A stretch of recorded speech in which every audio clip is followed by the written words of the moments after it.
या देवी सर्वभूतेषु शक्तिरूपेण संस्थिता नमस्तस्यै नमस्तस्यै नमस्तस्यै नमो नमः। या देवी सर्वभूतेषु मातृरूपेण संस्थिता नमस्तस्यै नमस्तस्यै नमस्तस्यै नमो नमः। या देवी सर्वभूतेषु मीरारूपेण संस्थिता नमस्तस्यै नमस्तस्यै नमस्तस्यै नमो नमः।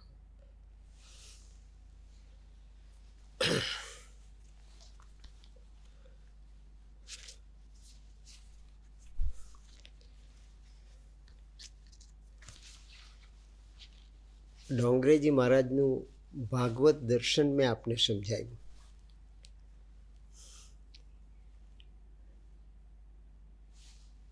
કૃષ્ણશંકર શાસ્ત્રીજી એ એક જીવંત ઋષિત્વ હતું. ડોંગરેજી મહારાજ એ સર્વશ્રેષ્ઠ ભક્તિ દ્વારા પોતાના ઋષિત્વને પ્રગટ કરતા. મેં આપને આ વ્યાસપીઠની પ્રવર્તમાન અવસ્થા એ કળિયુગમાં પણ જે જળવાયેલી છે એની પાછળનો ફોર્સ સમજાવ્યો. આ આપણો જીવંત એક્સપિરિયન્સ છે. આ જ્ઞાનપીઠ છે અને જ્ઞાનપીઠ એ આત્માને ઉઘાડ આપવાને માટેની દિશા છે. ગીતાજીના જ્ઞાન સ્વરૂપ ભગવાન શ્રી કૃષ્ણને એની 11 વર્ષની ઉંમરમાં પ્રગટ કરેલી બાળ લીલા, માખણ લીલા, દાણ લીલા, ગોવર્ધન લીલા, નાગદમન લીલા, આ બધી લીલાઓ એ વિજ્ઞાનની ફોર્મ્યુલા છે. કમનસીબી આજે એ છે મિત્રો કે ક્યાંય કોઈ જગ્યાએ આપણને ભારતના અધ્યાત્મને એક ઊંચી કક્ષાનું ચૈતન્યનું વિજ્ઞાન છે એવું પામવાને માટેનું શિક્ષણ, જીવન શિક્ષણ અને જીવંત શિક્ષણ એ આપવામાં આવતું નથી. માત્ર ભોગ, વિલાસ, ભ્રામક સુખ, સગવડ એને જ આપણે જીવનનો પરમોચ્ચ આનંદ અને ધ્યેય માની લીધું. ભોગની જરૂર છે, વિલાસની જરૂર છે, કહેવાતા વ્યવહારુ જીવનના આનંદની પણ જરૂર છે, પણ જે પ્રજ્ઞા પ્રગટ થવી જોઈએ મનમાં એ પ્રજ્ઞા પ્રગટ થતી નથી. પ્રજ્ઞાને માટે અંગ્રેજી ભાષામાં 2 શબ્દ છે, એક વિઝડમ અને બીજું પ્રુડન્સ. શ્રી અરવિંદ પ્રુડન્સની વાત કરે છે, વિઝડમની વાત નથી કરતા. વિઝડમ એ વ્યવહારનું જ્ઞાન છે. આપણે જીવવું હોય, સારા લાગવું હોય, સારા દેખાવું હોય, સારા બનવાની કોઈ કોશિશ નથી કરતું, સારા દેખાવાની કોશિશ કરે છે. તો આ બધું કરવું પડે, વ્યવહાર સાચવવો પડે, લેતી દેતીની અંદર આપણી પોતાની મર્યાદા, દક્ષતા દાખવવી પડે અને એમાં જ મનનો ઉપયોગ કરવામાં આવે. મનનો પરિપૂર્ણ ઉપયોગ માત્ર ને માત્ર આ જાળાને ગૂંથવા માટે જ કરવામાં આવે. સારામાં સારું જીવન જીવાય, લોકો કોઈ આપણી ટીકા ટિપ્પણ કાંઈ કરે નહીં, જેવા છે તેવા. 4 દિવાલમાં આપણે ગમે તેવા હોઈએ, પણ બહારના જગતની અંદર આપણે એક શ્રેષ્ઠ માનવ બની જઈએ, બસ એ જ જીવનનું લક્ષ્ય અને ધ્યેય. જે ક્ષેત્ર આપણે પસંદ કર્યું હોય એ ક્ષેત્રની ઊંચામાં ઊંચી ઊંચાઈ આપણે પ્રાપ્ત કરીએ, ત્યાં જ મન વાપરવામાં આવે છે. ત્યાં આત્મા માનવ તરીકેનો જન્મ લઈને આ જગતમાં આવ્યો છે એ પેસેન્જર તરીકેની અવસ્થામાં જ અટવાઈ જાય છે. એ ટ્રાવેલર પણ નથી બનતો. એકનિષ્ઠ માનવ એ ટ્રાવેલર અને સત્યનિષ્ઠ માનવ એ પિલગ્રીમ, મિશનરી, મિશન લઈને આવેલું વ્યક્તિત્વ. એટલે કે મિશન લઈને આવેલા વ્યક્તિત્વનું મન.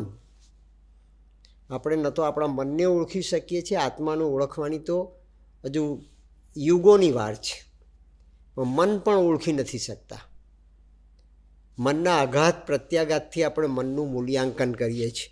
એ અવસ્થાની વાત કરી શ્રી અરવિંદે. ક્રીડાંગણ છે.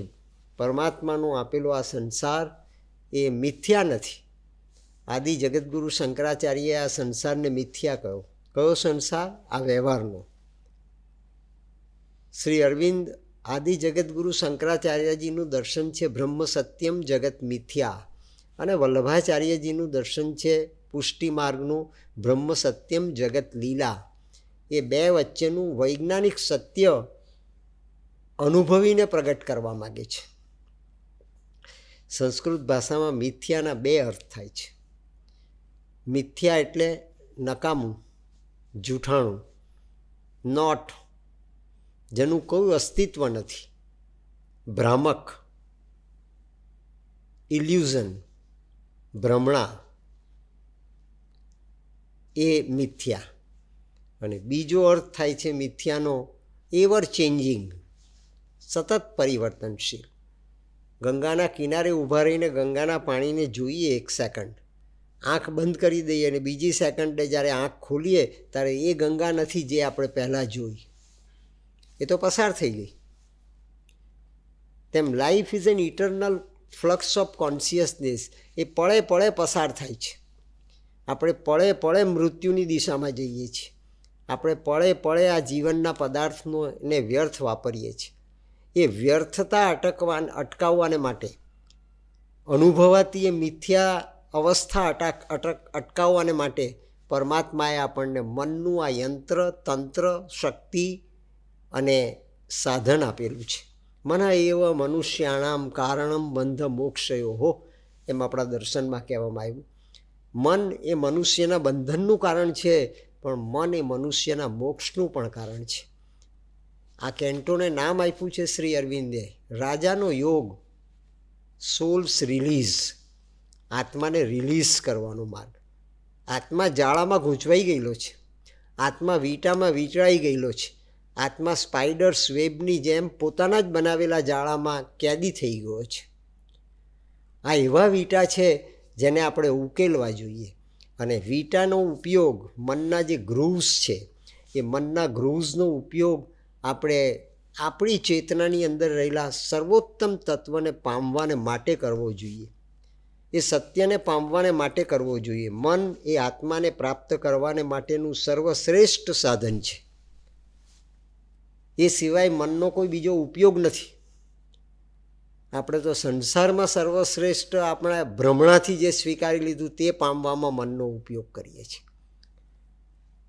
આત્માની શોધ કરવા માટે એ મનને પામવાનો પ્રયોગ, એનું નામ પિલગ્રીમ, એનું નામ યાત્રી. તે સિવાયની બધી જ ગતિ એ પેસેન્જર અને ટ્રાવેલરની. This bodily appearance is not all, the form deceives, the person is a mask. આપણી આ આકૃતિ આપણને છેતરે છે. સુંદર આકૃતિ માનવની, એને આપણે ઓળખી નથી શકતા. શરીરને નથી ઓળખી શકતા, પ્રાણને નથી ઓળખી શકતા, મનને નથી ઓળખી શકતા. અને જ્યાં સુધી આપણે આ ત્રિવેણીને નથી ઓળખી શકતા ત્યાં સુધી આપણે અજ્ઞાની છીએ. અજ્ઞાની આસક્ત બની શકે, આસક્તિ અહમ કેન્દ્રિત બની શકે. અજ્ઞાન, આસક્તિ અને અહમ એ આપણા જીવનના પ્રધાન ફોર્સિસ છે. મન એની ઉપર માસ્ટરી મેળવવાને માટેનો પ્રયત્ન કરે એવી ક્ષમતાવાળું તત્વ અને ઇન્સ્ટ્રુમેન્ટ છે. એ પરમાત્માએ આપણને આપ્યું છે, તો એ મોક્ષનું કારણ બની શકે. જીવતા જીવતા આપણે મોક્ષ પામીએ એટલે આપણે વૈકુંઠમાં જઈએ, ગોલોકધામમાં જઈએ, અક્ષરધામમાં જઈએ, પેરેડાઇઝમાં જઈએ, હેવનમાં જઈએ, જન્નતમાં જઈએ. ના,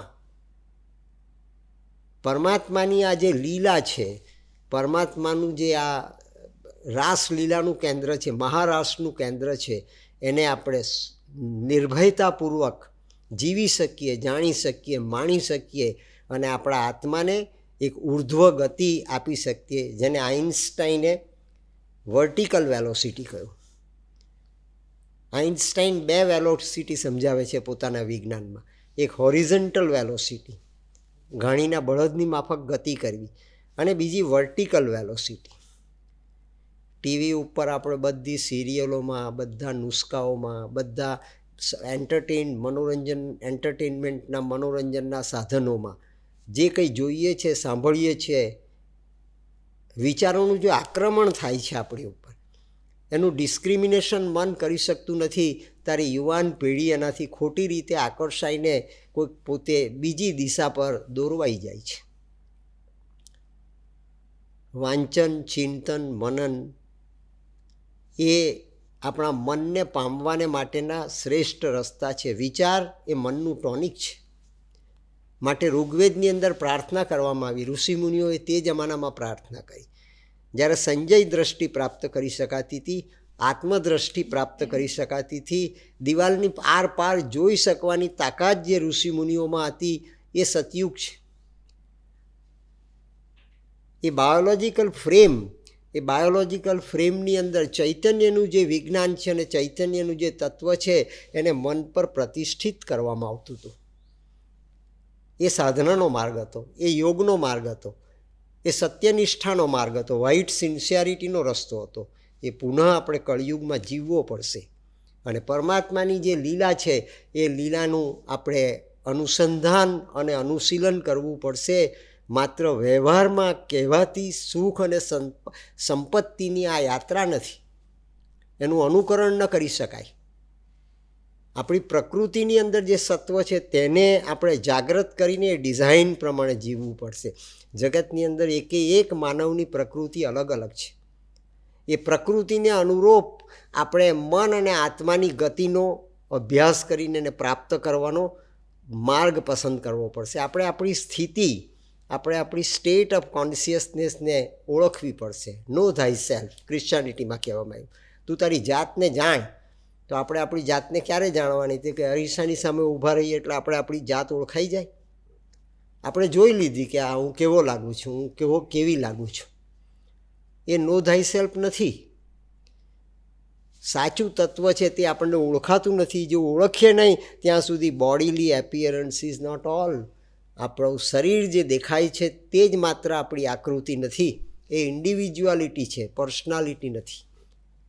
મનની અંદર પ્રજ્ઞા જાગૃત થાય, મનની અંદર એ ચૈતન્યની શક્તિ જાગૃત થાય, જેને ઝીલવાને માટેનો એ પારદર્શક અરીસો છે. મન વિચારોનું સર્જન કરતું નથી. મનમાં વિચારો બહારથી આવે છે અને મન બહારથી આવેલા વિચારોને ઝીલે છે અને ઝીલીને એ આપણી જ્ઞાનેન્દ્રિય અને કર્મેન્દ્રિયને ગતિ આપે છે. ઋગ્વેદમાં પ્રાર્થના કરવામાં આવી કે હે સૂર્યનારાયણ, તું પ્રત્યક્ષ પરમાત્મા છે તો એટલી કૃપા કરી દે કે અમને 4 દિશામાંથી 10 દિશામાંથી સર્વશ્રેષ્ઠ વિચારો પ્રાપ્ત થાય. એ સર્વશ્રેષ્ઠ વિચારો પ્રાપ્ત કરવાને માટેનું આ મન સાધન છે, પેદા કરવાનું નહીં. વિચારો પેદા કરવાનું આ સાધન નથી. સર્વશ્રેષ્ઠ વિચારો પ્રકૃતિમાંથી પ્રાપ્ત કરવાનું સાધન છે. શ્રી અરવિંદ 14 વર્ષના હતા ત્યારે ઇંગ્લેન્ડની અંદર ભણતા સેન્ટ પોલ સ્કૂલમાં ગ્રીક અને લેટિન પર એની માસ્ટરી આવતી હતી. સેન્ટ પોલ સ્કૂલના હાઈ માસ્ટર, આપણે જેને હેડમાસ્ટર કહીએ તેને ઇંગ્લેન્ડમાં હાઈ માસ્ટર કહેવામાં આવે છે.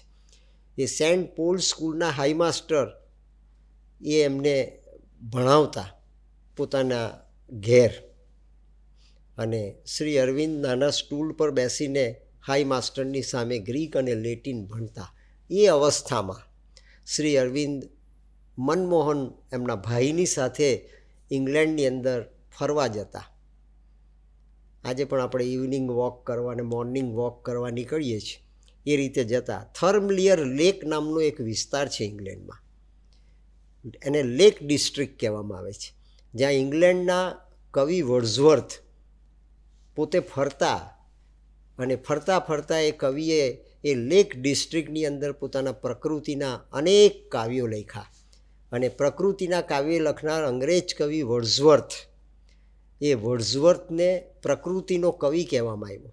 એણે પ્રકૃતિમાંથી પરમાત્માની ઝાંખી કરવાને માટેનો સત્યનિષ્ઠ પ્રયાસ કર્યો પોતાના જીવનમાં. અને એ પ્રયાસ કરતાં કરતાં એણે અનેક કાવ્યો લખ્યા. એણે એક કાવ્યમાં પોતાનો અનુભવ લખ્યો આ લેક ડિસ્ટ્રિક્ટનો. વસંત ઋતુની અંદર એ લેક ડિસ્ટ્રિક્ટમાં ફરતા એને શ્રેષ્ઠ વિચારો પ્રાપ્ત થતા. અને શ્રેષ્ઠ વિચારો પ્રાપ્ત થતા તે વખતે એણે એક કાવ્ય લખ્યું છે, ઇન્ટિમેશન્સ ઓફ ઇમોર્ટાલિટી. અમરત્વના એધાણ, ઇન્ટિમેશન્સ ઓફ ઇમોર્ટાલિટી. પ્રકૃતિને જોતા એ આપણને અમરત્વના એધાણ આપે છે. ઝાડ 100 વર્ષ જીવે, 150 વર્ષ જીવે, 200 વર્ષ જીવે. સેન્ટ પોલ સ્કૂલની અંદર આજે 150 વર્ષના લીમડાના ઝાડ છે જેને તમે બાથ નહીં મારી શકો, એટલા જાડા થડવાળા.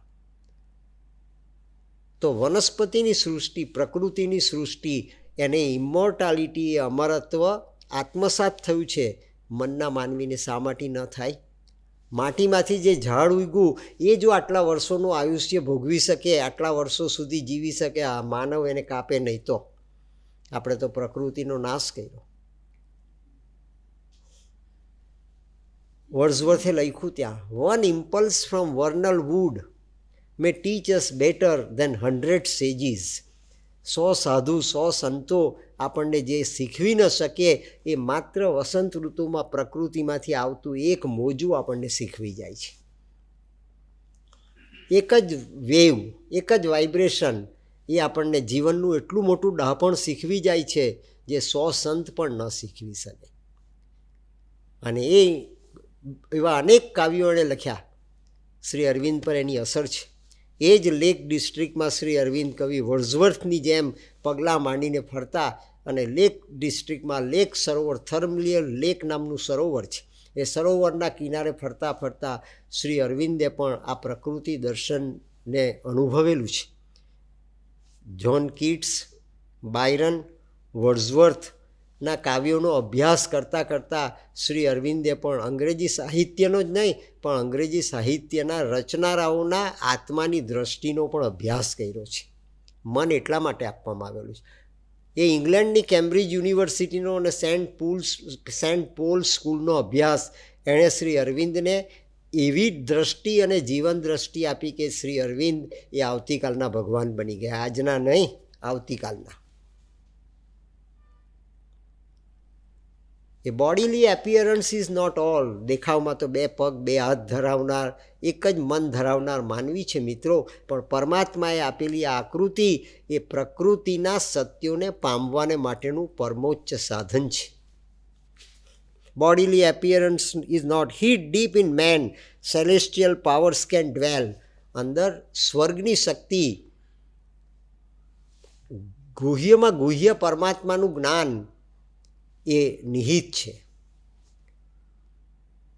એ તત્વ નિહિત છે. એને શોધવાને માટે પરમાત્માએ આ મનનો દીપક આપ્યો છે. આત્માની જ્યોતિને પ્રાપ્ત કરવાને માટેનો આ દીપક છે. અને પ્રકૃતિમાંથી એ શ્રેષ્ઠ ઇન્ટિમેશન્સ, વિચારો ધારણ કરે અને એ વિચારોનું દોહન કરે. મિત્રો, માતાજીએ પોતાની એક પ્રાર્થનામાં લખ્યું છે, જે પ્રાર્થનાનો હું તમને ભલામણ કરવાનો છું. 2 મિનિટની પ્રાર્થના રોજ વાંચવી, એના પર કોન્સન્ટ્રેટ કરવું, કોન્ટેમ્પલેટ કરવું, એના પર મેડિટેટ કરવું. પણ પ્રાર્થના રોજ 2 મિનિટની એક દિવસ વાંચવી. શ્રી અરવિંદ અને માતાજીના શબ્દ બ્રહ્મ અને અક્ષર બ્રહ્મ સાથે આપણી આત્માની ચેતનાને નથી દેખાતી તો પણ તે ચેતનાને આપણા મનના માધ્યમ દ્વારા જોડવાને માટેનો પ્રયોગ કરવો. આપણે 1000 વર્ષ તપશ્ચર્યા ન કરી શકીએ મિત્રો, 2 મિનિટની પ્રાર્થના ન કરી શકીએ. ટોપ પ્રાયોરિટી આપીને, વ્યવહારની પ્રાયોરિટી નહીં. કોકને ત્યાં બેસણામાં જવું હોય તો ટાઈમસર તૈયાર થઈને જઈએ, લગ્નમાં જવું હોય તો ટાઈમસર તૈયાર થઈને જઈએ, કોઈ મિત્રને ત્યાંની પાર્ટીમાં જવું હોય તો ટાઈમસર તૈયાર થઈને જઈએ. સ્કૂલમાં જવું હોય તો ઘેર 5 કલાક બી મોડું કર્યા વગર સ્કૂલની અંદર જઈએ. આજે માસ્તર મારતા તો છે નહીં ને પ્રોફેસરને તો મારવાની કોઈ સત્તા જ નથી, માસ્તર પણ મારતા નથી. તે છતાં ત્યાં આપણે ટાઈમસર જઈએ છીએ. ક્લબમાં જવું હોય, મિટિંગમાં જવું હોય, સિટિંગમાં જવું હોય તો ટાઈમસર મિનિટનું પણ મોડું કર્યા વગર જઈએ છીએ. તો 2 મિનિટ જીવનમાં ન ફાળવી શકીએ? પ્રતિદિન આ પ્રેયર, આ માસ્ટર એક્ટ, આ કિંગ આઈડિયા, માસ્ટર એક્ટ ન કરી શકીએ, કિંગ આઈડિયા ન કરી શકીએ, આપણે પ્રાર્થના તો કરી શકીએ. યાચના નહીં, પ્રાર્થના. શ્રી અરવિંદે પ્રાર્થનાને યાચનાનો તફાવત બતાવ્યો છે. યાચના કરનાર ભિક્ષુક બને અને પ્રાર્થના કરનાર પરમ જ્ઞાની, પરમ ભક્ત, પરમ સિદ્ધ બને. ઋગ્વેદ એ પ્રાર્થનાનો ગ્રંથ છે. ભારતના ઋષિમુનિઓએ વેદાંત પ્રગટ કર્યું એ પ્રાર્થનામાંથી પ્રગટ કર્યું છે. અને મન જો પ્રાર્થના કરતું થઈ જાય તો એક દિવસ એવો આવે કે ઇફ આ ચેમ્બર્સ ડોર ઇઝ લિટલ એજાર, અંદરની બારી ખુલી જાય. રાબિયાએ હસનને કહ્યું તે પ્રમાણે તે બહારની બારી ખોલી ને તને અલ્લાહ તાલાની રહેમતના દર્શન થયા. અંદરની બારી તો ખોલી જો. અંદરની બારી ખોલવાને માટેનો માર્ગ તે પ્રાર્થનાનો માર્ગ છે. મિત્રો, કર્મકાંડની જરૂર નથી, વિધિ વિધાનની જરૂર નથી, કોઈ શ્લોકનું પારાયણ કરવાની જરૂર નથી. વ્રત નિયમ કરો, પણ બધું જો આ કર્યા વગર કરો તો નિરર્થક છે. એ નિરર્થક છે. 2 મિનિટની પ્રાર્થના કરી જુઓ મિત્રો. તમારા જે ઈષ્ટદેવ હોય એ ઈષ્ટદેવને સામે રાખીને પણ અવધારણા, ધારણા, હાઇપોથેસિસ એ માતાજીનું કરવું જોઈએ. કારણ કે આ સુપ્રીમ સત્ય આ સ્વરૂપે આપણી વચ્ચે સુપ્રામેન્ટલના પ્રવાહ તરીકે વહી રહ્યું છે. આપણને દેખાતું નથી, પણ આપણે પરમોચ્ચ ગંગાના કિનારે બેઠા છીએ. એક પણ ક્ષણ સુપ્રામેન્ટલ અતિ મનસ એ આપણાથી દૂર નથી મિત્રો. સહેજ જરી આપણા ઇન્સ્ટ્રુમેન્ટને ટ્રાન્સપરન્ટ, વ્હાઇટ સિન્સિયરિટીથી પવિત્ર અને પાત્ર બનાવવાનો પ્રયોગ કરો. આ સાધનાનો માર્ગ છે.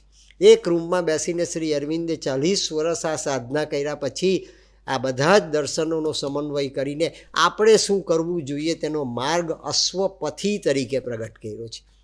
જ્યાં છીએ, જેવા છીએ તેવા આપણે આ યોગ કરી શકીએ છીએ. His fragile ship conveys through the seas of years. જેટલા વર્ષો જીવી આ તો ફ્રેગાઇલ છે, કાચી માટીનો પિંડ છે, ઓગળી જશે. પણ એ ઓગળી જાય તે પહેલાં આપણને એની અંદર રહેલું અમરત્વનું જે બીજ છે, પરમાનંદનું જે સીડ છે, પરમાનંદનું જે એટમ છે, સહજાનંદ, નિત્યાનંદ, બ્રહ્માનંદ, પરમાનંદ, અખંડાનંદ, અનલહક, એનું જે બીજ અને તત્વ છે એને જાણવાનો સહેજ, ઓળખવાનો સહેજ પ્રયત્ન કરીએ. એ આપણો રિયલ આઈ છે. આપણે જે આઈ વ્યક્ત કરીએ છીએ કેપિટલ, એ અહમ છે. મનમાં જે આઈ પેદા થાય છે તે અહમ છે.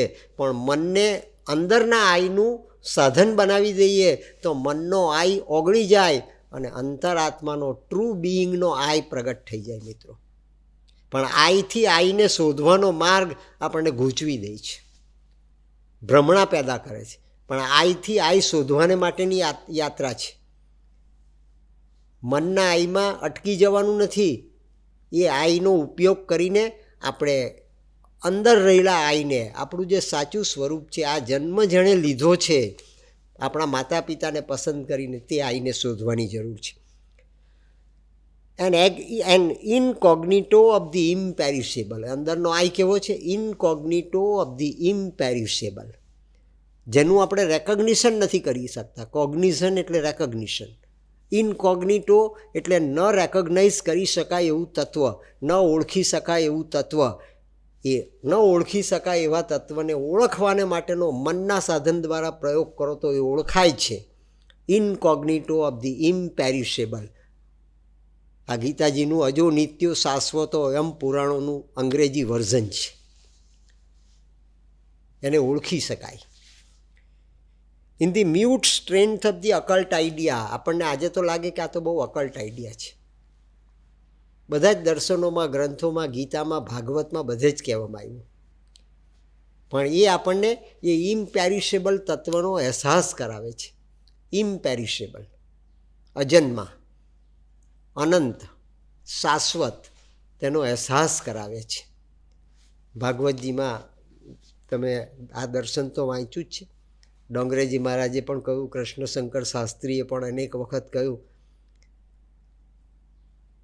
કે એક દિવસ ગોપીઓએ જઈને જશોદાને ફરિયાદ કરી. 11 વર્ષની કૃષ્ણની બાળ લીલામાંની આ એક લીલા છે. લીલા છે પણ 10મા સ્કંદમાં કૃષ્ણની લીલા જ વર્ણન કરવામાં આવી છે. કૃષ્ણનો વ્યવહાર, કૃષ્ણનું જીવન, કૃષ્ણની બાયોગ્રાફી નથી વ્યક્ત કરવામાં. આખું ભાગવત કૃષ્ણનું અક્ષર બ્રહ્મ, પરબ્રહ્મનું વિજ્ઞાન છે. કૃષ્ણનો અક્ષર દેહ છે. ગોપીઓએ જઈને ફરિયાદ કરી જશોદાને, મૈયા તારા લાલાએ માટી ખાધી. જશોદા કહે છે કે મારો લાલો માટી શું કરવા ખાય? મારા ઘરમાં શું દૂધ, દહીં, માખણ ઓછા છે કે મારો લાલો માટી ખાય? તો કે અમે જાણીએ છીએ ને તારા લાલાએ માટી ખાધી, પણ નથી ખાધી. કેવી રીતે ખાય? શું કરવા ખાય? એવું કોઈ કારણ જ નથી. મારે ઘેર આવે તો લાલાને બધું મળે એમ છે. આ આત્મસંતોષ છે. આ આત્મસંતોષ. મારા દીકરા દીકરી ખોટે રસ્તે જાય જ નહીં. મારા દીકરા દીકરી કાંઈ ખોટું કરે જ નહીં. અરે લાલાએ માટી ખાધી, તું જાણે તારા લાલાને કે હવે જાણીએ. જશોદાને એમ એક આંચક લાગી, જોલ્ટ આવ્યો, ટકોરો પડ્યો. રત્નાવલીએ જેમ તુલસીદાસને ટકોરો મારેલો, હાડ માસ કો દેહ મમ તાપર એસી પ્રીતિ, અસી આધો જો રામ પ્રતિ અવસ મીટે ભય ભીતિ. આ ભવની ભીતિ એ સમાપ્ત થઈ જાય એવો ટકોરો માર્યો. અને એવો ટકોરો પડે આપણી ચેતના પર, ત્યાં સુધી રાહ જોવાની જરૂર નથી મિત્રો, જાગ્રત થવાની જરૂર છે. જશોદાને થયું કે ખાધી હશે, જોવા જઈએ, ચાલ આવું તમારી સાથે. એટલે જશોદા આવીને લાલાને પૂછ્યું. લાલો ઊભેલો હતો. સ્થિત પ્રજ્ઞ ચકા ભાષા જે શીખવે, પોતે તો સ્થિત પ્રજ્ઞ છે જ. લાલા માટી ખાધી? લાલાએ જવાબ નહીં આપ્યો. લાલો જવાબ આપતો જ નથી. મૂર્તિની આગળ તમે આરતી ઉતારો, પ્રાર્થના કરો, 2 હાથ જોડો, માથું નમાવો, સાષ્ટાંગ દંડવત પ્રણામ કરો, લાલો જવાબ આપતો નથી. કોઈનો જવાબ નથી આપ્યો લાલાએ. તમે લાલાને પ્રિય બની જાઓ તો એ જવાબ આપે. તમે લાલાને પ્રેમ કરો તો એ જવાબ આપે. લાલાની ખુશામત કરો તો લાલો જવાબ આપે નહીં. જશોદાએ જવાબ નહીં આપ્યો. બહુ પ્રેમપૂર્વક. જશોદાનું વાત્સલ્ય એ જગતમાં 2 નમૂન છે. લાલા બેટા માટી ખાધી? લાલાએ જવાબ નહીં આપ્યો. એટલે જરી કડક થઈને વાત કરી. રજસમાંથી, આ સત્વમાંથી એણે પ્રશ્ન પૂછ્યો. પ્રકૃતિમાં રજસમાંથી પ્રશ્ન પૂછ્યો, લાલા માટી ખાધી? લાલાએ જવાબ નહીં આપ્યો.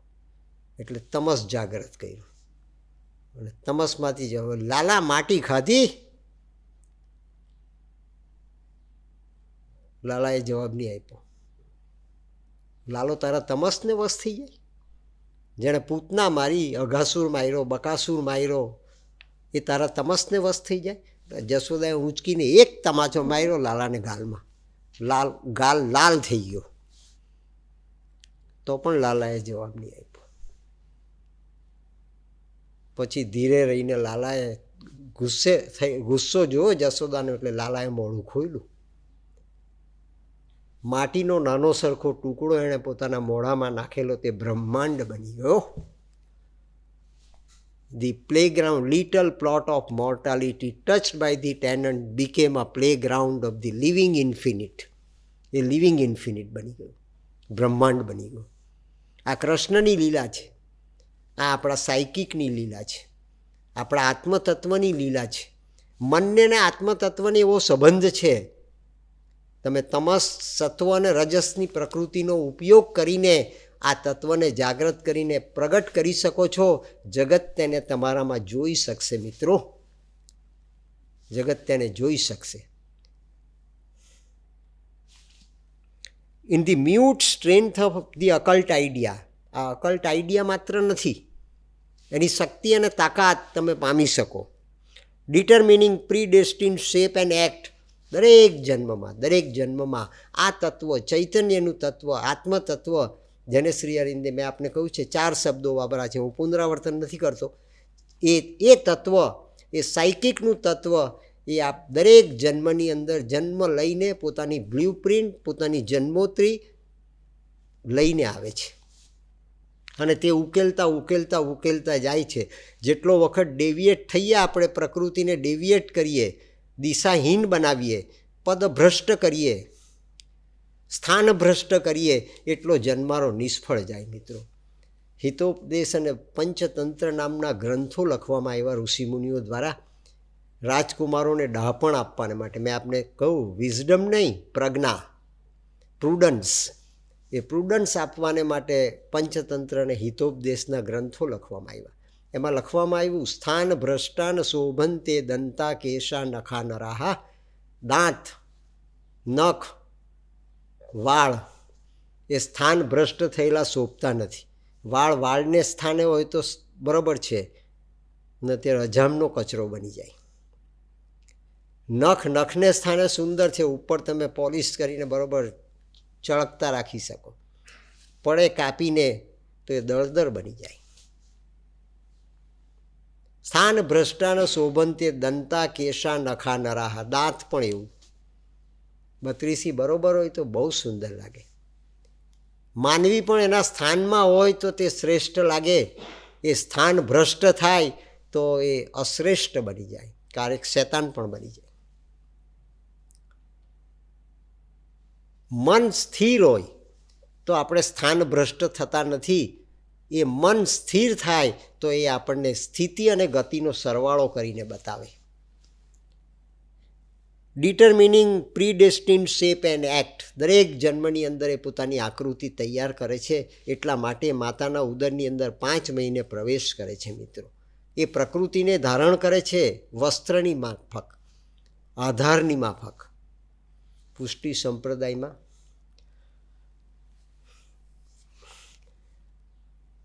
કીર્તન ગાવામાં આવે છે. બ્રહ્મ સત્યમ જગત લીલાના સિદ્ધાંતને વરેલા દર્શનને વલ્લભાચાર્યજીએ પુષ્ટિ દર્શન કહ્યું છે. હવેલીની અંદર આ પુષ્ટિ દર્શનમાં લાલાની, શ્રીનાથજીની જ્યાં ભક્તિ કરવામાં આવે છે, ગોવર્ધનનાથજીની, એ સ્વરૂપની ભાગવતના 10મા સ્કંદના અધ્યાયમાં ગીતા, ભગવાન શ્રી કૃષ્ણની 11 વર્ષ સુધીની લીલાઓનું વર્ણન છે.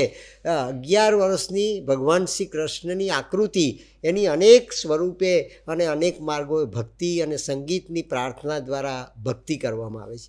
આ પુષ્ટિ સંપ્રદાયમાં હવેલી સંગીત પ્રગટ કરવામાં આવે છે. સંગીત એ સાધનાનો માર્ગ છે. સંગીત એ મંત્રનો માર્ગ છે. આત્માની વીણાને તૈયાર કરીને એના પર જો સંગીત છેડવામાં આવે તો તે ભક્તિ બની જાય છે. એમ ગ્રીક દર્શન પણ કહે છે. ઓર્ફિયસે પોતાનું હાર્પ વગાડ્યું અને યમનો દરવાજો ખુલી ગયો, એમ ગ્રીક દર્શન કહે છે, જે આપણે જોયું. પુષ્ટિ માર્ગમાં સંગીત ગાવામાં આવે છે. નવા નવા જબલા પહેરાવું મારા કાનને. નવા નવા જબલા પહેરાવું મારા કાનને. મેલા કરે વનમાં જઈ કનૈયાને કઈ કઈ હું થાકી ગઈ. કનૈયાને કઈ કઈ હું થાકી ગઈ. મંજીરાને ખંજરી હું રમવાને આપું. રમે છે વાંસળી લઈ કનૈયાને કઈ કઈ હું થાકી ગઈ. આ જશોદાની મનોદશા છે, માતૃત્વની મનોદશા છે. બાળપણને ઉછેરીને ભાગવત ચેતનામાં સ્થિર કરવાની મનોદશા છે. પરમાત્મા સ્વયં પુષ્ટિ આપતો થાય ત્યાં સુધી મા બાળકને જે પુષ્ટિ આપે એ પુષ્ટિનો પ્રસાદ વહેંચવાની આ મનોદશા છે. નવા નવા જબલા. હું એને જેટલા પણ જબલા પહેરાવું એ બધા જઈને મેલા કરે. દરેક જન્મની અંદર આપણા સાયકિકને નવા જબલા આપવામાં આવે છે, પણ દરેક જન્મની અંદર આપણે ચાદર મેલી કરીએ છીએ, પ્રકૃતિનો દુરુપયોગ કરીએ છીએ, આહાર, નિંદ્રા, ભય અને મૈથુનમાં દેહને વાપરીએ છીએ. ત્યારે આપણી જશોદા ઉપર જઈશું ત્યારે આપણને શું કહેશે કે દરેક વખત તને નવા નવા જબલા આપ્યા, તું મેલા કરીને અહીંયા આવ્યો, માટે 184ના ફેરામાં તારે ફરવું જ પડે ઘાણીના બળદની માફક. Passenger from life to life, દરેકે જીવનમાં લાઈફ ટુ લાઈફ એણે પેસેન્જર બનવું પડે, from scale to scale. Shri Aurobindo કહે છે કે પેસેન્જર બનીને આવીએ અને આ જીવનની ઘટમાળમાં ફરતા રહીએ, પણ બીજા જન્મમાં આપણે 1-2 દોરા જેટલા પણ ઊંચા થઈને જઈએ છીએ. આ જન્મ માનવ તરીકે આવ્યો, એવા અનેક જન્મો માનવ તરીકે લીધા, અને આ જન્મમાં માનવ તરીકે આવ્યા પછી આપ અહીંયા બેઠા છો ને આ ભાઈઓના ટીવીના માધ્યમ દ્વારા જગત સાંભળે છે, એ બધા 1-2 દોરા પણ આ જન્મમાં ઊંચા છે, માટે આ દર્શનની સામે બેઠા છે મિત્રો, એનું પાન કરી રહ્યા છે. Changing his image self from form to form. દરેક વખતે આપણું ફોર્મ બદલાય છે, દરેક વખતે આપણી આકૃતિ બદલાય છે, એ વધારે ને વધારે ઊંચાઈ ધારણ કરતી આકૃતિ બને છે. પશુ હતા, પક્ષી હતા, અનેક પ્રકારના જન્મો લઈને છેવટે માનવ બનીને આવ્યા, અને માનવના પણ અનેક જન્મ લીધા, અને અનેક જન્મ લીધા પછી એવો માનવ જન્મ બન્યો કે જ્યારે આપણા મને પરમાત્માને પામવાને માટેની પ્રજ્ઞા પ્રગટ કરી, એ પ્રુડન્સ પ્રગટ કર્યું. He regards the icon growing by his gaze. મનને અનુભવાય છે કે મારા જીવનનો આઇકોન કયો હોઈ શકે. તેનસિંગને અનુભવાયું કે આ ટેકરી પર મારે ચડવું જોઈએ. ન્યૂટનને અનુભવાયું કે મેં 2 કાણા ખોટા બનાવ્યા બારણામાં, 1 કાણું હોતે તો એમાંથી મોટી બિલાડી પણ દાખલ થતે અને નાની બિલાડી પણ દાખલ થતે. ન્યૂટનની આ ઇન્ટેલિજન્સ નથી, ન્યૂટનની આ પ્રજ્ઞા છે મિત્રો. વૈજ્ઞાનિકને પણ આ પ્રજ્ઞાની જરૂર છે. આપણને પણ એ પ્રજ્ઞા જ્યારે આપણું મન આપતું થાય ત્યારે માનવું કે આપણા ગત જન્મોની ભક્તિ, ગત જન્મનું પુણ્ય, આપણા અનેક જન્મોમાં સંચિત કરેલું પુણ્ય કોઈ આ એક પાવન ઘડીએ પ્રગટ થયું. He regards the icon growing by his gaze and in the warm forces the coming god. અને ત્યારે આપણને કીટાણુ જેવું જીવન, કીટાણુ જેવું આપણું અસ્તિત્વ, એમાં પણ મને આવતીકાલે ઉછળતો ભગવાન દેખાય. આપણા જ પોતાના સ્વ સ્વરૂપમાં આપણને આવતીકાલના ભગવાનના દર્શન થાય. પરમાત્માએ જીવન એટલા માટે આપ્યું છે, આ મન પરમાત્માએ એટલા માટે આપ્યું છે. He regards the icon growing by his gaze and in the warm forces. Forces શબ્દ વાપરો છે, આગળનું દેખાય.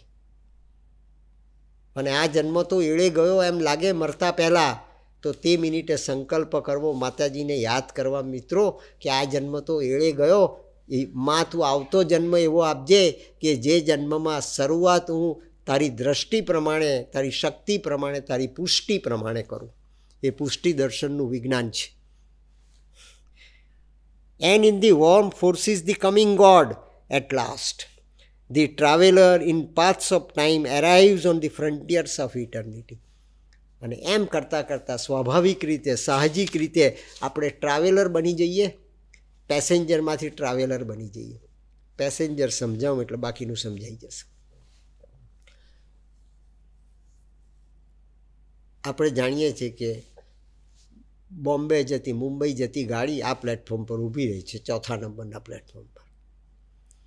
રોજ જ જાણીએ છીએ, અરે મારા દાદાએ આમ કર્યું, મારા પપ્પાએ આમ કર્યું, મારી મમ્મીએ આમ કર્યું, આણે આમ કર્યું, તેમ કર્યું, મારા કાકાએ, મારા મામાએ, મારા ફુવાએ, બધાએ આ રીતનું જીવન જીવ્યું, મારે પણ એ જ રીતનું જીવન જીવવાનું.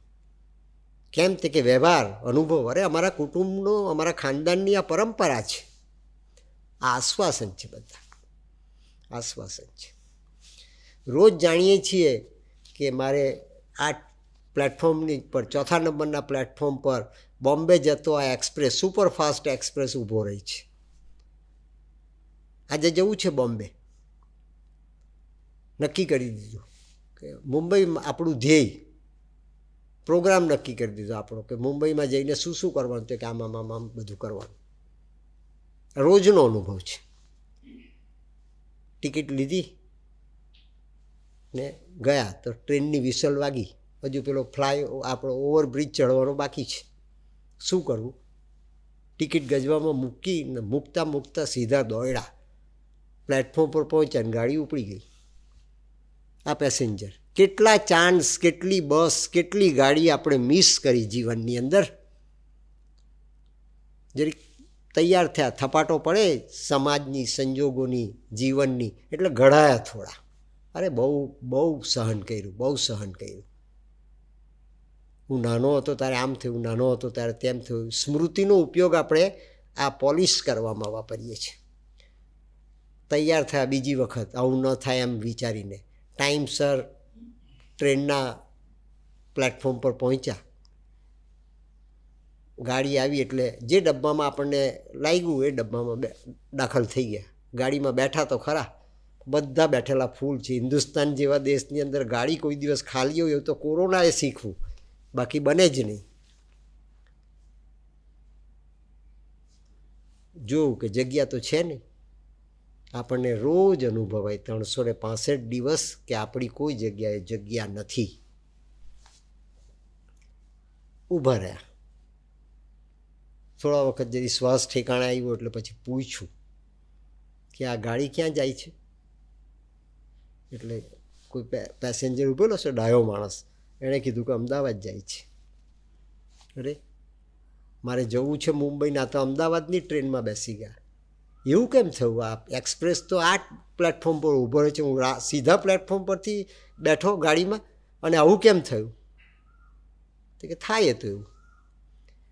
ગાડીમાં બેઠા તો બેઠા, જગ્યા ન મળી તો પણ બેઠા, ઊભા રહ્યા, પણ ખોટી દિશામાં ચાલ્યા. ગાડી ચાલી, હવે ક્યાં ઊભી રહેવાની? તે કે બીજે કોઈ ઊભી નહીં રહે, ભરૂચથી ઉપડેલી સીધી સુરત જ ઊભી રહે. એ ટ્રેન ઊભી રહેવી જોઈએ સુરત, તેને બદલે આપણે અમદાવાદવાળી ટ્રેનમાં બેસી ગયા એટલે આવી ગયું વડોદરા. અરે મારે તો સુરતનો મેં તો કલ્પના કરેલી. તારે પૂછ્યું આપણને બીટર અનુભવ થયો ખોટી દિશાનો, ત્યારે આપણે ઇન્ક્વાયરી કરી બાજુના પેસેન્જરને પૂછીને કે આ ટ્રેન ક્યાં જાય છે? તે કે અમદાવાદ જાય છે. ઉતરી ગયા વડોદરાના સ્ટેશન, અને વડોદરાના સ્ટેશને ઉતરા, શું થયું? તે કે ભરૂચથી સુરત જવાનો સમય બરબાદ થયો, ભરૂચથી વડોદરા જવાનો સમય બરબાદ થયો, અને પહોંચ્યા વડોદરા ત્યારે જોયું કે હવે બીજી ટ્રેન ક્યારે આવશે? તો કે આવવાની તો ખરી, પણ 2 કલાક લેટ. એટલે ત્યાં બેઠા, 2 કલાક ઓર બગાડ્યા. સાચી ટ્રેન આવી પછી ત્યાંથી બેઠા અને મુંબઈ પહોંચ્યા ત્યારે રાત પડી ગઈ, દિવસ જતો રહ્યો. જીવન જે પામવાનું હતું, મેળવવાનું હતું, એ સામાન્ય પ્લાનમાં પણ આપણે ન પામી શકાય. પેસેન્જર રિઝર્વેશન કરાવીને ટ્રેનમાં બેઠા, ચોક્કસ ડબ્બામાં પ્રવેશ્યા, અને જે 2-4-5 સીટ ખાલી હતી તેના પર બેસવાને બદલે આપણા રિઝર્વેશનની ટિકિટમાં જે નંબર લખેલો હતો તે સીટ પર બેઠા. એનું નામ ટ્રાવેલર. અને 2 મહિના પહેલાં પ્લાનિંગ કરીને બરાબર તે જ જગ્યાએ બેસી અને સમયસર તે જ જગ્યાએ પહોંચીએ, એ એકનિષ્ઠ માણસ. આપણે ટ્રાવેલરની આ અવસ્થાને પામી શકીએ. શ્રી અરવિંદે લખ્યું કે at last he became traveller. અશ્વપતિએ પોતાના મનને એ રીતે ટ્રેન કર્યું અને તે ટ્રાવેલર બની ગયો. ત્યાં શ્રી અરવિંદે લખ્યું, his thought stretches into infinitude, all in him turns to spirit's vastness, all in him turns into vastness. આપણને દેખાય નહીં તે છતાં પણ સંભવિતતાઓનું દર્શન થાય, એ વાસ્ટનેસ. જીવનની સંભવિતતાનું, પ્રોબેબિલિટીનું દર્શન થાય, એ વાસ્ટનેસ. જીવનનો આઇકોન નક્કી કરવાને માટે વાંચીએ, વિચારીએ, ત્યારે આપણને થાય કે હું આવો બની શકીશ, તો કે બની શકીશ. તું બનશે, બન્યા નથી પણ બની શકશે, એવો આપણને અહેસાસ પેદા થાય, એ જીવનની વાસ્ટનેસ. તેનસિંગને જે થયું, all in him turns to spirit's vastness, his soul. એ ઘડીએ his soul breaks out to join the over soul. તે ઘડીએ એની અંદરની ચેમ્બર સહેજ ખુલે છે. In a chamber's door is little ajar, અંદરની બારી સહેજ ખુલે છે. પેલી હસનની બારી ખોલવાને માટે જેમ રાબિયાએ કહ્યું તેમ આપણી બારી પણ ખુલે, અને ખુલે ત્યારે શું થાય? ધેન શ્રી અરવિંદે લખ્યું છે ક્લિયર શબ્દમાં, તમને સાવિત્રીના શબ્દો બી પકડાશે મિત્રો. Then is revealed in man the overt divine. તે વખતે અંદરથી આપણને આત્માનું જ્યોતિના સહેજ સ્લાઇટલી દર્શન થાય, સહેજ આપણને કંઈક એવો પ્રકાશ દેખાય, અંદરની પ્રજ્ઞાના દર્શન થાય. The true knowledge either comes from within. એ આઇન્સ્ટાઈનનું સત્ય આપણા જીવનમાં સમજાય. આ static oneness and dynamic power, આ static oneness and dynamic power, મન અને આત્મા એ બેની વચ્ચે સહેજ કંઈ કડી જોડાતી હોય એવો એક મોમેન્ટરી એક્સપિરિયન્સ થાય. 2 મિનિટની પ્રાર્થના કરો ત્યારે આપને આ અનુભવ થાય કે મન સ્થિર થઈ જાય, મન વ્હાઇટ સિન્સિયરિટી બની જાય, ત્યારે આપણને આ કડી જોડાતી હોય એ પકડાય, અને એ કડી જોડાતી પકડાય ત્યારે માનવું કે અહીંથી આપણા જીવનને યુ ટર્નની પ્રાપ્તિ થાય છે. ડિસેન્ડ ઇન હિમ, અને તારી આત્માની જ્યોતિ ઉપરથી પણ અંદર અવતરતી હોય એવો પ્રકાશ અવતરતો એવો અનુભવ થાય, અંદરથી પણ એ ઉગતો એવા પ્રકારનો અનુભવ થાય. મેડિટેશન કરી જોજો મિત્રો. મેડિટેશનના ક્લાસમાં જવાથી મેડિટેશન થાય નહીં, મેડિટેશન આપણે જ શોધવું પડે, એ અવસ્થા આપણે જ નિર્માણ કરવી પડે. એ અવસ્થા આપણે આપણા બનાવેલા, માનેલા, સ્વીકારેલા ઈષ્ટદેવને આપણી ધારણામાં સ્થિર કરીને, એક વિચાર તરીકે સ્થિર કરીને 1-2 મિનિટનો પ્રયોગ કરો. આજે નહીં કાલે, કાલે નહીં પરમ દિવસે, 6 મહિને, વર્ષે, પણ એક ઘડી એવી આવશે કે જે ઘડીએ મનમાં સ્થિર કરવામાં આવેલો વિચારે આપોઆપ દૂધમાં સાકર ઓગળી જાય એ રીતે ઓગળી જશે, અને એ ઓગળી ગયેલો વિચાર મનને પુષ્ટિ આપશે, અને મનને પુષ્ટિ આપતો એ વિચાર મનને વાસ્ટ બનાવશે, વ્યાપક બનાવશે.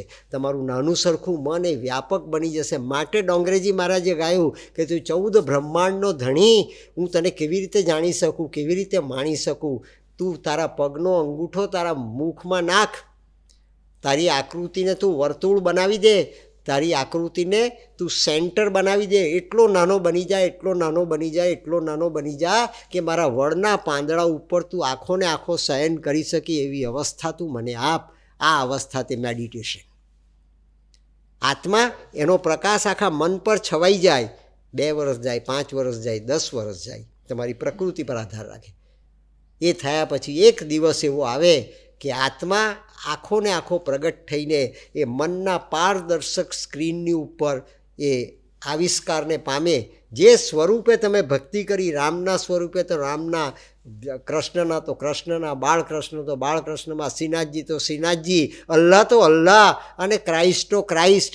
જે સ્વરૂપે તમે ભક્તિ કરી, પ્રાર્થના કરી, આરાધના કરી 2 મિનિટની, એ સ્વરૂપ એ તમારો આત્મા સ્વયં લે, અને તમારા આત્માનો એ પ્રકાશ એ સ્વરૂપે તમે જોઈ શકો. તમારી દ્રષ્ટિ બંધ આંખે પણ તમારા આત્માના એ સ્વરૂપે દર્શન કરી શકે, અને આત્મ સાક્ષાત્કાર કહેવાય. આટલું આપણે ન કરી શકીએ. રોજની 2 મિનિટ ખર્ચવાની, પ્રયોગ કરી જોજો. એ આત્મ સાક્ષાત્કારનો આપણે અનુભવ કરીએ, પણ મનને ટ્રેન કરીએ તો મન મોક્ષનું કારણ બની જાય. તો મન કેવું થઈ જાય એ અવસ્થાએ? ધી બાઉન્ડેડ માઇન્ડ, આ તો મર્યાદિત મન છે, વડના પાંદડા જેટલું નાનું મન છે. The bounded mind became a boundless light. Bounded mind became a boundless light. એ આત્માની જ્યોતિથી પ્રકાશિત થઈ જાય મિત્રો. The finite self mated with infinity. Finite self, પંચમહાભૂતની પ્રકૃતિનું આ ઊંચામાં ઊંચું શિખર એ મન. એ મન એ ધી ફિનાઇટ સેલ્ફ છે. મરીએ એટલે મન ચાલ્યું જાય, અગ્નિશૈયામાં બળી જાય, જમીનમાં દટાઈ જાય. પ્રકૃતિના શિખર તરીકે પ્રકૃતિ સમાપ્ત થઈ જાય. દેહ નાશવંત છે, આત્મા નાશવંત નથી. The finite self mated with infinity. એ અંદર રહેલી ઇન્ફિનિટી, અંદર રહેલા શાશ્વત તત્વ એવા આત્માની સાથે એક થઈ જાય તમારી 2 મિનિટના મેડિટેશન દરમિયાન. એ સાધના મરા બોલતો વાલીઓ, એ મરાની પરિપૂર્ણતા વખતે ભગવાને એ આંકડો ઉકેલી દીધો અને મરાનું રામ રામ કરે. જેવું આવડે તેવું, જેવી આવડે તેવી પ્રાર્થના કરો, યાચના કરો નહીં, એ માતાજી પ્રાર્થના બનાવી દેશે. એનું અવલંબન સ્વીકારીને જે આવડે તે નામ, જે આવડે તે મંત્ર, ખોટો મંત્ર બોલો તો પણ વાંધો નહીં ને ખરો મંત્ર બોલો તો પણ વાંધો નહીં, પણ જે આવડે તે નિષ્ઠાપૂર્વક એકનિષ્ઠ થઈને, સત્યનિષ્ઠ થઈને કરવાનો પ્રયાસ કરો, કોઈનું અનુકરણ કર્યા વગર. એ તમારી પ્રાર્થના સાંભળી લેશે. એ સુપ્રામેન્ટલે કામ કરવાની શરૂઆત કરી દીધી. જગતે કરી શકે, અભણે કરી શકે, બાળકે કરી શકે, વૃદ્ધે કરી શકે, રોગી કરી શકે, યોગી પણ કરી શકે અને ભોગી પણ કરી શકે એવો માર્ગ શ્રી અરવિંદે પ્રગટ કર્યો. યોગ ઓફ એસેન્ટ, મનની ઊંચાઈ વધારવાને માટેનો mind. Bounded mind became a boundless light. The finite self mated with infinity. શું થશે પછી? ત્યાર પછી શું થાય? જે રાજા અશ્વપતિ અનુભવ્યું. હી is march now soared into an eagle's flight. રાજાની ગતિ પેસેન્જર તરીકેની, ટ્રાવેલર તરીકેની કે પિલગ્રીમ તરીકેની, રાજાની ગતિ ક્યાં પ્રગટ થઈ? હી is march now soared into an eagle's flight. એની ગતિ એ ઉડતા ગરુડની ગતિ બની ગઈ. જે ચાલતો હતો જમીન પર તે ઉડવા લાગ્યો. એને વર્ટિકલ વેલોસિટી પ્રાપ્ત થઈ. આઇન્સ્ટાઈન 2 વેલોસિટી કહે છે, હોરિઝન્ટલ અને vertical. He is march now soared into an eagle's flight. મીરાબાઈએ ગાયું. ઊંચે ઊંચે મહલ બનાવું, બીચ બીચ રાખું બારી, સાંવરી આંકે દર્શન પાઉં, પહન કસુંબી સારી. મીરાબાઈ લખે છે, રાજરાણી હતી તું, ચિત્તોડની મહારાણી હતી. મહેલ બનાવવા હતા ઊંચા તો આ હતા, તે શું કરવા છોડી દીધા? તારા તો રાજમહેલ જ હતા ને, ત્યાં ઝૂંપડી તો નહોતી. શા માટે છોડી દીધા? આ મહેલની વાત નથી. હી is march now soared into an eagle's flight. એ મહેલની વાત છે. ઊંચે ઊંચે મહલ બનાવું, મારા મનને હું એવી ઊંચી દિશા આપું. હી is march now soared into an eagle's flight. ઊંચે ઊંચે મહલ બનાવું, બીચ બીચ રાખું બારી, સાંવરી આંકે દર્શન પાઉં, પહન કસુંબી સારી. મારા સાંવરિયાના હું દર્શન કરી શકું, મારા મનની વિશાળતમ અવસ્થાએ. એ મેડિટેશન છે મિત્રો. રાજા અશ્વપતિ આ મેડિટેશનની સાધના કરી. આ મેડિટેશન કરવાથી એની પોતાની સાધનાનો પ્રારંભ કર્યો. એના પોતાના વંધ્યત્વને દૂર કરવાને માટે. અને વંધ્યત્વને દૂર કરવાને માટે આપણે પણ પ્રયોગ જો કરવો હોય તો આ જ પ્રયોગ કરવો પડે. એ માટે શ્રી અરવિંદે આ સનલિટ પાથ પ્રગટ કર્યો છે, આ સાધનાનો માર્ગ પ્રગટ કર્યો છે. કૃષ્ણ અને રાધાએ બંને આ જન્મમાં સાધના કરીને સમગ્ર માનવ જાતને માટે આ એક કીડી રાજમાર્ગ તરીકે કંડારી છે, જેને શ્રી અરવિંદે નામ આપ્યું છે અનચાર્ટર્ડ રૂટ. આજ દિન સુધી ન કંડારવામાં આવેલો માર્ગ, સ્વાભાવિક રીતે, સાહજિક રીતે, પણ આપણા દેહના પિંડનો, આપણી દેહની પંચમહાભૂતની પ્રકૃતિનો, એની ઉપર આપવામાં આવેલા મનના શિખરનો અને આત્માના તત્વથી જે આ જીવન જીવાય છે એનો માર્ગ શ્રી અરવિંદે કંડારીને આપણને આપ્યો. આપણે પણ એ માર્ગનું અનુસરણ કરીએ. 2 મિનિટની પ્રાર્થના કરીએ, સ્મરણ કરીએ અને નામ સ્મરણ કરતાં કરતાં આપણે wisdom appraised him to her master craft. રાજા અશ્વપતિને આ પ્રજ્ઞાએ રાજા અશ્વપતિનો એક યોગી બનાવી દીધો, સાધક બનાવી દીધો. એ અવસ્થા હજુ પણ પોતાની આ વાસ્ટ સ્વરાટમાંથી સમ્રાટ અને સમ્રાટમાંથી વિરાટ બને એ અવસ્થાની વાત આપણે આવતી સેશનમાં કરીશું. 2 સેકન્ડનું ધ્યાન કરીને આજનો સત્સંગ સમાપ્ત. ઓમ આનંદમય ચૈતન્યમય સત્યમય પરમે